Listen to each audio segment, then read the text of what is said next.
Hello friends, and welcome to a new video. I hope you're all doing well, still enjoying these last days of August, and that football, as always, helps us get through the days a little better. Today we're going to talk about what happened in Oviedo, at the Carlos Tartiere, during Real Madrid's match. The atmosphere was spectacular, with the entire city embracing the chance to host a top-flight team.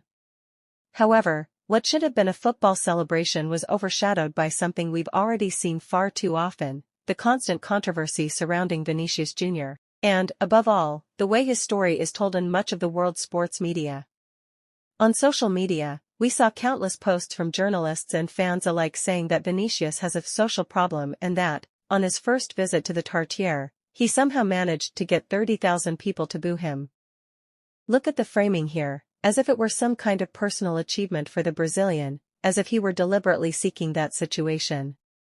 These kinds of messages are a perfect example of how the narrative around Vinicius is constantly twisted.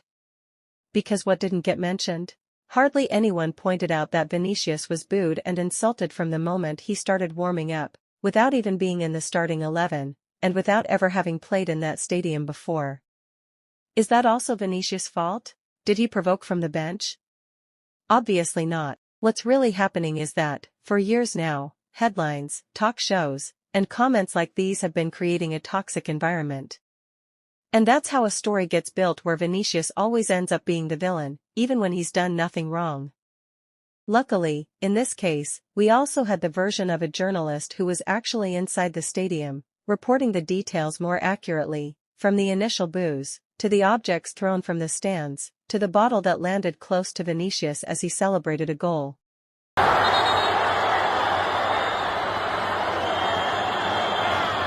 All of this happened, it's real, but it barely shows up in highlights or in most of the post-match discussions.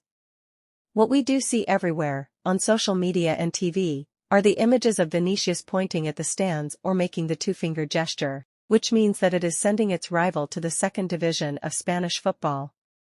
And here I want to pause for a moment. Personally, I'm not a fan of that gesture. I think there are better ways to make your point. You can point to the badge, embrace your teammates, or simply celebrate with passion. I don't like the way of wishing relegation upon the opponent, but I also believe that criticizing that gesture without telling the whole story of what happened beforehand is simply misleading. Because Vinicius doesn't just wake up one morning and decide to pick a fight with Oviedo's fans. What really happens is that he endures constant insults and boos, even in stadiums he's visiting for the very first time. On top of that, there was a surreal situation. The referee actually stopped him from celebrating with his teammates after assisting Mbappe in his goal, something you rarely ever see, and which only added more tension to the atmosphere. All of this needs to be part of the story, but far too often it gets left out. And that's how the narrative is built where Vinicius supposedly just looks for trouble. So, I'll leave the question with you. What do you think about this latest controversy surrounding Vinicius? And what do you expect from what's coming next? Take care, everyone, and I'll see you in the next video. Vinicius, Calabaman! Calabaman!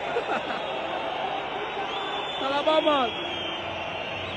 Calabaman, Vinicius, Calabaman! Agpos! Agpos, Vini! Vinicius, Calabaman! Hijo de puta!